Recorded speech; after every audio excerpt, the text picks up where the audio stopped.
একটি দাবি নিন্দা জানানোর জন্য সাংবাদিকরা এই ব্যানার নিয়ে মাঠে দাঁড়িয়েছি।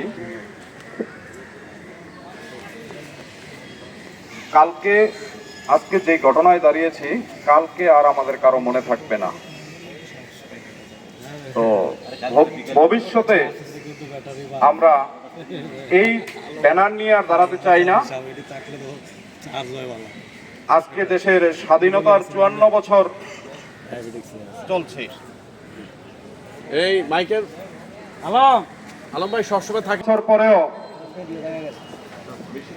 রাষ্ট্রের চতুর্থ স্তম্ভ সংবাদপত্র, সেই সংবাদপত্র সাংবাদিক নিয়ে কোনো নীতিমালা দিতে পারেনি রাষ্ট্র।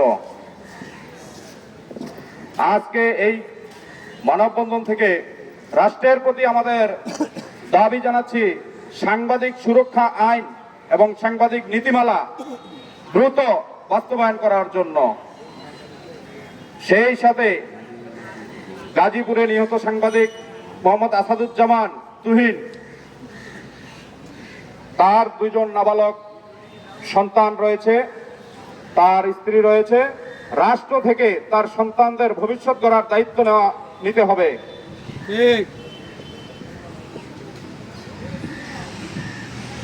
প্রিয় ভাইয়েরা আমার, আমরা আর চাই না ভবিষ্যতে এই মানববন্ধন করতে।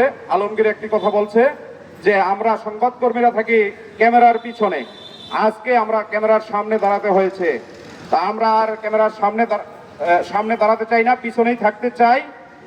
রাষ্ট্র সেই ব্যবস্থা নিবে এবং আমাদের জোরালো দাবি, নিহত সাংবাদিকের সন্তানদের রাষ্ট্র দায়িত্ব নিবে এবং রাষ্ট্রীয়ভাবে কোনো সাংবাদিক দায়িত্ব পালন করতে গেলে যদি হতাহতের ঘটনা ঘটে, রাষ্ট্রীয় শোক জানাতে হবে।